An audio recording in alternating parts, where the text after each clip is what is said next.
पाक अधिकृत कश्मीर में स्थिति तेजी के साथ तनावपूर्ण होती जा रही है। सोमवार को अवामी एक्शन कम्युनिटी के नेतृत्व में आपको बता दें कि हजारों प्रदर्शनकारी सड़कों पर उतर आए थे। उन्होंने शटर डाउन और व्हील जैम स्ट्राइक का अनिश्चितकालीन घोषणा करते हुए पूरे इलाके में इस तरीके से लॉकडाउन लागू कर दिया।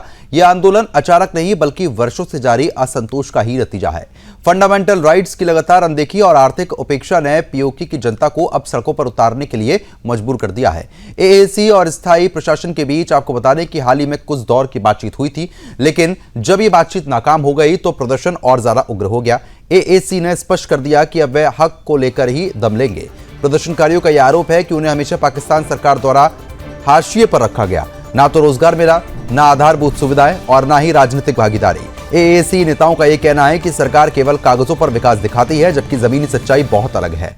उन्होंने चेतावनी दी है कि यह आंदोलन केवल प्लान ए है और उनके पास प्लान बी, सी और डी भी तैयार है, जिसमें प्लान डी सबसे कठोर कदम होगा। पीओके में जनता के इस आक्रोश ने पाकिस्तान की सत्ता और सुरक्षा व्यवस्था को हिलाकर रख दिया।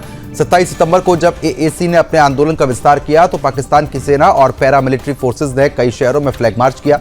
पुलिस और सुरक्षा बलों ने प्रमुख शहरों में एंट्री और एग्जिट पॉइंट्स पर भारी तैनाती कर दी। इसके साथ ही संवेदनशील स्थानों पर ड्रोन और अन्य निगरानी उपकरणों के जरिए निगरानी बढ़ा दी गई।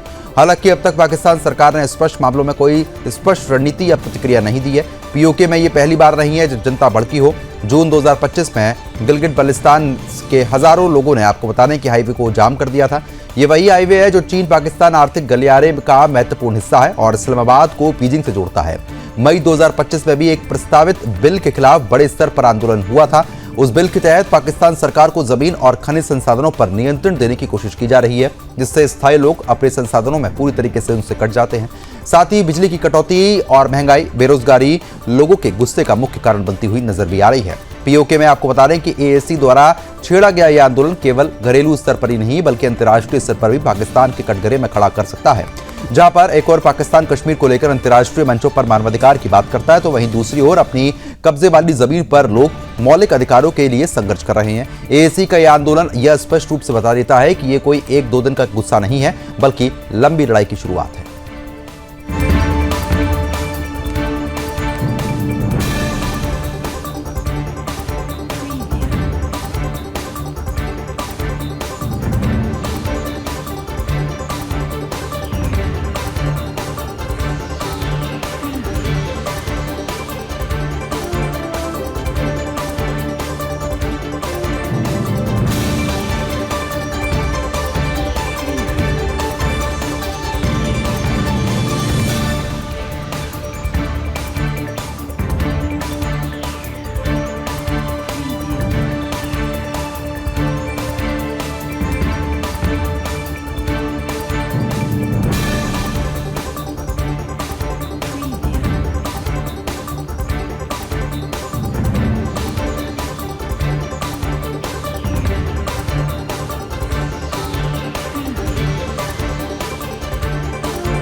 तो आगे बढ़ते हैं। इजरायली प्रधानमंत्री नेतन्याहू गाजा में सीजफायर पर सहमत हो गए हैं। नेतन्याहू ने अमेरिकी राष्ट्रपति ट्रंप से वाशिंगटन डीसी में मुलाकात की। इसके बाद दोनों नेताओं ने प्रेस कॉन्फ्रेंस कर इसकी जानकारी साझा कर दी है।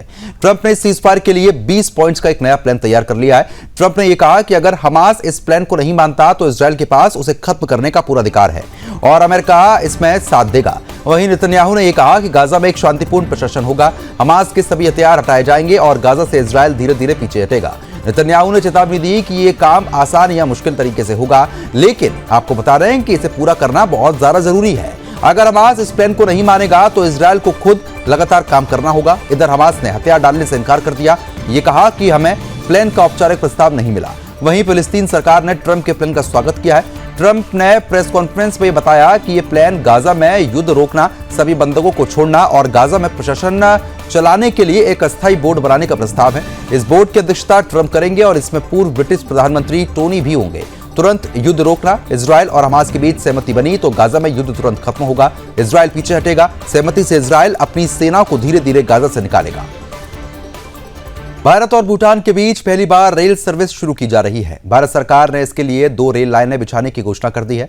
विदेश सचिव विक्रम ने बताया कि प्रेस कॉन्फ्रेंस करके विस्तार से ये जानकारी दी कि ये रेल लाइनें असम के, आपको बता दें कि कोकराझार से भूटान के अलग अलग क्षेत्रों में और पश्चिम बंगाल के बनराट से भूटान के अलग अलग क्षेत्रों में बिछाई जाएंगी। अभी पश्चिम बंगाल में हासीमारा तक ये ट्रेनें थी, अब सीधे भूटान के गेलुफू तक जाएंगी। 89 किलोमीटर लंबे इस 2 रेल प्रोजेक्ट्स पर लगभग 4033 करोड़ रुपए खर्च होंगे। मिस्ट्री ने बताया कि ये दोनों परियोजना भारत और भूटान के बीच रेल संपर्क परियोजना के पहले सेट का हिस्सा है। इन परियोजनाओं के लिए पिछले साल पीएम मोदी की भूटान यात्रा के दौरान समझौता ज्ञापन MOU पर हस्ताक्षर हुए थे। समझौते के मुताबिक भारत सरकार इन दोनों रेल प्रोजेक्ट्स से पूरी मदद करेगी। भारत की तरफ से आपको बता दें कि रेलवे लाइन का खर्च रेल मंत्रालय उठाएगा। भूटान की तरफ का एक हिस्सा जो है वो भारत सरकार की मदद से भूटान की 5 वर्षीय योजना के तहत बनेगा। इसमें किसी तीसरे देश का कोई भी हस्तक्षेप नहीं देखने को मिलेगा। आपको हम ये भी जानकारी दे रहे हैं कि रेल मंत्री अश्विनी वैष्णव ने कहा कि भारत लगातार पड़ोसी देशों में रेल नेटवर्क बिछा रहा है। भारत और बांग्लादेश में अगरतला से अखौरा के बीच रेल मार्ग लगभग तैयार हो गया है। हालांकि इसके उद्घाटन से पहले ही बांग्लादेश में शेख हसीना सरकार का तख्ता पलट हो गया, तब से इसका काम अटका हुआ है। आपको यह भी जानकारी दे दें कि इसके अलावा भारत और म्यांमार के बीच मिजोरम और मणिपुर से रेल लाइन बिछाने का प्लान था। मोरेतामू रेल लिंक नाम का प्रोजेक्ट 2021 में म्यांमार में हुआ और सैन्य तख्तापलट के बाद रुक गया। ये rail trans Asia rail link परियोजना का हिस्सा है। इसका मकसद म्यांमार, थाईलैंड, कंबोडिया समेत दक्षिण एशिया के पूर्व देशों को रेल नेटवर्क के जरिए भारत से कनेक्टिविटी बढ़ाना है।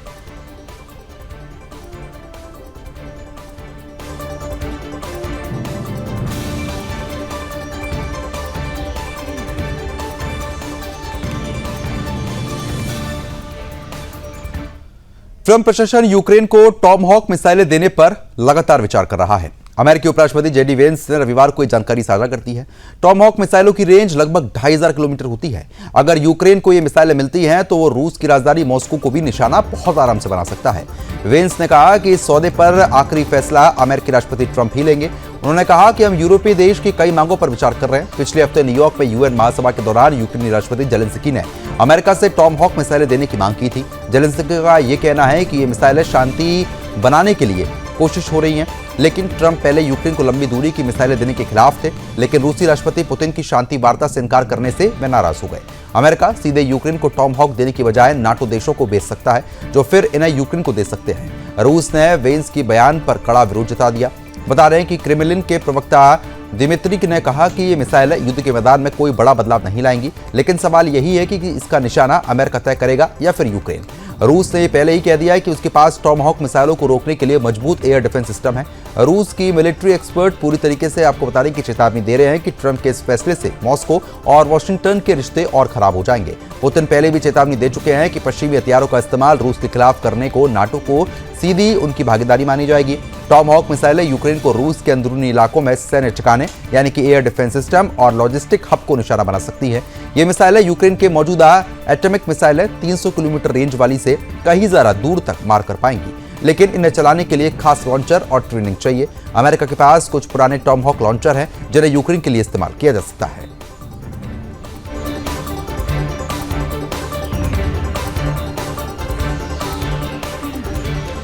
तो टॉमहॉक युद्ध भूमि में बड़ा बदलाव नहीं लेकर आएगा, ये और देश लगातार कह रहे हैं, लेकिन अमेरिका इस पर विचार कर रहा है क्योंकि ये मिसाइल काफी अत्याधुनिक है और इसकी रेंज काफी ज्यादा है। लगभग 2500 किलोमीटर की इसकी रेंज है। ऐसे में अगर यूक्रेन को ये मिसाइल मिलती है तो सहयोगी देश खतरे में आ सकते हैं। उपराष्ट्रपति वेंस की तरफ से कहा गया है कि ये मिसाइल देनी है या नहीं, इस पर आखिरी फैसला ट्रंप ही लेंगे। टॉमहॉक युद्ध भूमि में बड़ा बदलाव नहीं लेकर आएगी, ये भी बात कही गई है, लेकिन अमेरिका यूक्रेन को टॉमहॉक मिसाइल देने पर लगातार विचार कर रहा है। मॉस्को भी इसके निशाने पर आ सकता है। अगर यूक्रेन से मिसाइल लॉन्च होती है तो मॉस्को इसकी पूरी रेंज में रहेगा, यानी कि बड़े पैमाने पर नुकसान जो है वो देखने को मिल सकते हैं। तो यूक्रेन को टॉमहॉक मिसाइल देने पर लगातार अमेरिका विचार कर रहा है। उपराष्ट्रपति जेडी वेंस की तरफ से इस बात की पुष्टि भी कर दी गई है, लेकिन उन्होंने ये भी कहा है कि इस पर आखिरी फैसला अमेरिकी राष्ट्रपति ट्रंप ही लेंगे।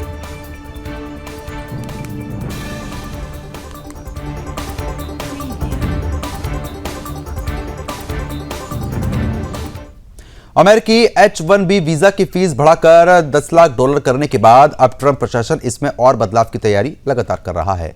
अमेरिका के वाणिज्य मंत्री हॉवर्ड ने इस बारे में बड़ा बयान दे दिया।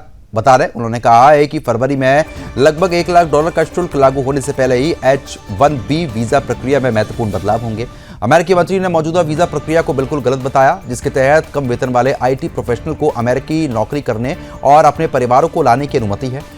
लुटनिक ने एक अमेरिकी मीडिया हाउस से बातचीत में यह बताया है कि वीजा प्रक्रिया फरवरी 2026 में प्रभावी होगी, इसलिए मेरा अनुमान है कि अब और फरवरी यानी कि 2026 के बीच इसमें महत्वपूर्ण बदलाव होंगे। राष्ट्रपति ट्रंप ने हाल ही में H-1B वीजा को लेकर बड़ी घोषणा करते हुए आवेदन शुल्क को बढ़ाकर $1 लाख कर दिया था। आपको बता दें कि इस घोषणा के बाद अमेरिकी टेक कंपनियों में हड़कंप मच गया और वीजा होल्डर को तत्काल अमेरिका पहुंचने को लेकर कह दिया गया। असमंजस बढ़ने के बाद व्हाइट हाउस ने बाद में यह साफ कर दिया कि मौजूदा वीजा धारकों को इस व्यवस्था से कोई भी असर नहीं पड़ेगा और वे बिना किसी शुल्क के अमेरिका में आ जा पाएंगे। ओवल ऑफिस में वीजा शुल्क वृद्धि की घोषणा के समय लुटनिक ने बताया है कि नवीनीकरण और पहले आवेदन करने वाले सभी H-1B वीजा के लिए $1 लाख का शुल्क देना होगा। लुटनिक ने बदलाव को लेकर ये कहा कि मुझे लगता है कि आगे चलकर आप वास्तविक बदलाव देखेंगे। उन्होंने कहा कि लॉटरी प्रणाली को लेकर कुछ सवाल जरूर है, लेकिन फरवरी 2026 तक इन सभी सवालों का हल हो जाएगा। उन्होंने ये दावा कर दिया है कि 2 सबसे बड़ी टेक कंपनियों के प्रमुखों ने बातचीत में उनसे ये कहा था कि अमेरिका आने वाले स्किल्ड वर्कर्स के लिए लॉटरी करना बहुत अजीब है।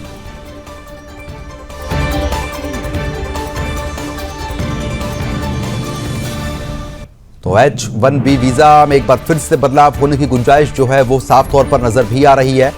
अमेरिकी मंत्री ने इस पर खुलासा भी कर दिया है। वाणिज्य मंत्री लुटनिक ने बदलाव के संकेत भी यहां पर दे दिए हैं। मौजूदा वीजा प्रक्रिया पूरी तरीके से गलत है, ये भी वो कहते नजर आए।